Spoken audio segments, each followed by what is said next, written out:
MDH ಜನ ಮಸಾಲಾ. ಈಗ ಕಡಲೆ ಇರಲಿ, ಹಲಸಂದೆ ಬೀಜ, ಕಪ್ಪು ಕಡಲೆ ಅಥವಾ ಬಿಳಿ ಕಡಲೆ, ಎಲ್ಲವೂ ಸ್ವಾದಿಷ್ಟವಾಗುತ್ತೆ. ಟಾಯ್ಲೆಟ್ನಲ್ಲಿ ಕಳ್ಳಗಣ್ಣು, ಇನ್ಫೋಸಿಸ್ ನೌಕರ ಅರೆಸ್ಟ್. ಬಿಜೆಪಿ ಪುತ್ರನ ಮುಖಂಡನ ವಿರುದ್ಧ ಎಸ್ಡಿಪಿಐ ಪ್ರತಿಭಟನೆ. ಈ ಸುದ್ದಿಗಳನ್ನು ನೋಡೋಣ ಕರ್ನಾಟಕ ನ್ಯೂಸ್ ಟಾಪ್ನಲ್ಲಿ. ಮಹಿಳೆಯರ ಶೌಚಾಲಯದಲ್ಲಿ ವಿಡಿಯೋ ಚಿತ್ರೀಕರಣ ಮಾಡ್ತಿದ್ದ ಇನ್ಫೋಸಿಸ್ ಕಂಪನಿಯ ಉದ್ಯೋಗಿಯೊಬ್ಬನನ್ನ ಅರೆಸ್ಟ್ ಮಾಡಲಾಗಿದೆ. ಬೆಂಗಳೂರಿನ ಎಲೆಕ್ಟ್ರಾನಿಕ್ ಸಿಟಿ ಪೊಲೀಸ್ ಠಾಣಾ ವ್ಯಾಪ್ತಿಯಲ್ಲಿ ಘಟನೆ ನಡೆದಿದೆ. ಮಹಿಳೆಯರು ಶೌಚಾಲಯಕ್ಕೆ ತೆರಳಿದಾಗ ಪಕ್ಕದ ಶೌಚಾಲಯದಿಂದ ಆರೋಪಿ ವಿಡಿಯೋ ರೆಕಾರ್ಡ್ ಮಾಡಿಕೊಳ್ತಿದ್ದ. ಬಿಇ ಮುಗಿಸಿ ಟೆಕ್ನಿಕಲ್ ಅನಾಲಿಸ್ಟ್ ಆಗಿ ಕೆಲಸ ಮಾಡ್ತಿದ್ದ ಆರೋಪಿ ಸ್ವಪ್ನೇಲ್ ಮಹಾರಾಷ್ಟ್ರದ ಸಾಂಗ್ಲಿಯವನು ಅಂತ ಗೊತ್ತಾಗಿದೆ.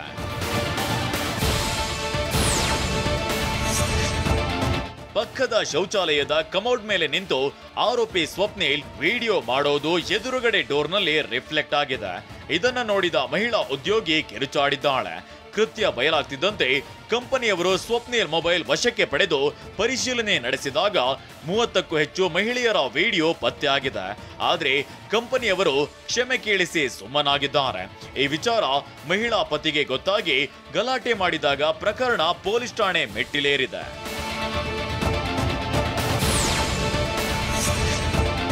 ಪುತ್ತೂರು ಬಿಜೆಪಿ ಮುಖಂಡನ ಪುತ್ರನಿಂದ ಲವ್ ಸೆಕ್ಸ್ ದೋಖಾ ಆರೋಪ ಹಿನ್ನೆಲೆ ಎಸ್ಡಿಪಿಐ ಸಂಘಟನೆ ಸದಸ್ಯರು ನಿನ್ನೆ ಪುತ್ತೂರು ನಗರಸಭೆ ಎದುರು ಪ್ರತಿಭಟನೆ ನಡೆಸಿದ್ರು.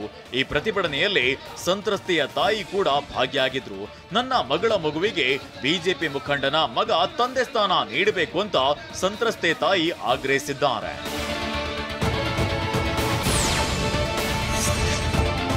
ಬಹುನಿರೀಕ್ಷಿತ ಇಎಲ್ಐ ಯೋಜನೆಗೆ ಕೇಂದ್ರ ಸಚಿವ ಸಂಪುಟ ಅನುಮೋದನೆ ನೀಡಿದೆ. ಈ ಹಿನ್ನೆಲೆ ರಾಜ್ಯ ಭವಿಷ್ಯ ನಿಧಿ ಇಲಾಖೆ ಆರ್ಆರ್ ನಗರ ರೀಜನಲ್ ಹೆಡ್ ಬಾಲಕೃಷ್ಣ ನಿನ್ನೆ ಸುದ್ದಿಗೋಷ್ಠಿ ನಡೆಸಿದ್ರು.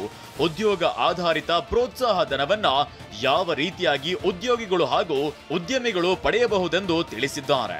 ಮೊದಲ ಬಾರಿಗೆ ಉದ್ಯೋಗಕ್ಕೆ ಸೇರುವವರಿಗೆ 1 ವರ್ಷದಲ್ಲಿ 2 ಕಂತುಗಳಲ್ಲಿ 15,000 ಧನ ಸಹಾಯ ನೀಡಲಾಗುವುದು. ಜೊತೆಗೆ ಉದ್ಯಮಿಗಳಿಗೂ ಇದರ ಬೆನಿಫಿಟ್ ಸಿಗಲಿದೆ ಅಂತ ಹೇಳಿದ್ದಾರೆ. ಪಿಎಫ್ ಬೆಂಗಳೂರು ವಿಭಾಗದ ಹೆಚ್ಚುವರಿ ಆಯುಕ್ತೆ ಅನಿತಾ ಸಿನ್ಹಾ, ಅಧಿಕಾರಿಗಳಾದ ನವೀನ್ ದೋರೈ, ಮಹೀರ್ ಕುಮಾರ್ ಹಾಜರಿದ್ದರು. ದೆಹಲಿ ಸಿಎಂ ರೇಖಾ ಗುಪ್ತಾರ ಬಂಗಲೆಗಳ ನವೀಕರಣಕ್ಕೆ ನಡೀತಾ ಇದೆ ಅದೊಂದು ವೆಚ್ಚ. ಬಾಂಗ್ಲಾ ಮಾಜಿ ಪ್ರಧಾನಿ ಶೇಖ್ ಹಸೀನಾಗೆ 6 ತಿಂಗಳ ಜೈಲು ಶಿಕ್ಷೆ ಪ್ರಕಟಿಸಿದ ಬಾಂಗ್ಲಾ ಕೋರ್ಟ್. ಇದೆಲ್ಲವನ್ನ ನೋಡೋಣ ನ್ಯಾಷನಲ್ ನ್ಯೂಸ್ ಟಾಪ್ನಲ್ಲಿ. ದೆಹಲಿ ಮಾಜಿ ಸಿಎಂ ಅರವಿಂದ್ ಕೇಜ್ರಿವಾಲ್ರ ಬಂಗಲೆ ನವೀಕರಣ ಟೀಕಿಸಿನೇ ಬಿಜೆಪಿ ಅಧಿಕಾರಕ್ಕೆ ಬಂದಿತ್ತು. ಆದ್ರೀಗ ಹಾಲಿ ಸಿಎಂ ರೇಖಾ ಗುಪ್ತಾ ಕೂಡ ತಮ್ಮ 7 ಬಂಗಲೆಗಳ ನವೀಕರಣಕ್ಕಾಗಿ 60 ಲಕ್ಷ ರೂಪಾಯಿ ಖರ್ಚು ಮಾಡೋದಕ್ಕೆ ಮುಂದಾಗಿದ್ದಾರೆ. ಇದೊಂದು ವೆಚ್ಚದ ಬಗ್ಗೆ ಈಗಾಗಲೇ ವಿಪಕ್ಷಗಳು ಟೀಕಾಸ್ತ್ರ ಪ್ರಯೋಗಿಸ್ತಾ ಇವೆ.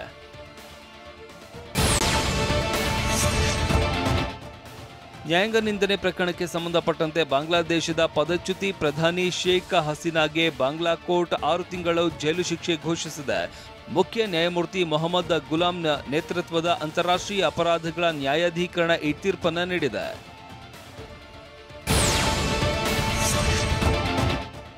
ಬಹುನಿರೀಕ್ಷಿತ ಅಮರನಾಥ ಯಾತ್ರೆ ಅಧಿಕೃತವಾಗಿ ಶುರುವಾಗಿದ್ದು ಮೊದಲ ತಂಡದಲ್ಲಿ 5,880ಕ್ಕೂ ಹೆಚ್ಚು ಸಂಖ್ಯೆಯ ಭಕ್ತರು ತೆರಳಿದ್ದಾರೆ. ಯಾತ್ರೆಗೆ ಜಮ್ಮು ಮತ್ತು ಕಾಶ್ಮೀರದ ಲೆಫ್ಟಿನೆಂಟ್ ಗವರ್ನರ್ ಮನೋಜ್ ಸಿನ್ಹಾ ನಿನ್ನೆ ಚಾಲನೆ ನೀಡಿದ್ರು. 38 ದಿನಗಳ ಯಾತ್ರೆಯಾಗಿದೆ. 1,115 ಮಹಿಳೆಯರು, 31 ಮಕ್ಕಳು ಸೇರಿದಂತೆ 5,892 ಯಾತ್ರಿಕರ ತಂಡವು ವಾರ್ಷಿಕ ಅಮರನಾಥ ಯಾತ್ರೆಗೆ ತೆರಳಿದೆ.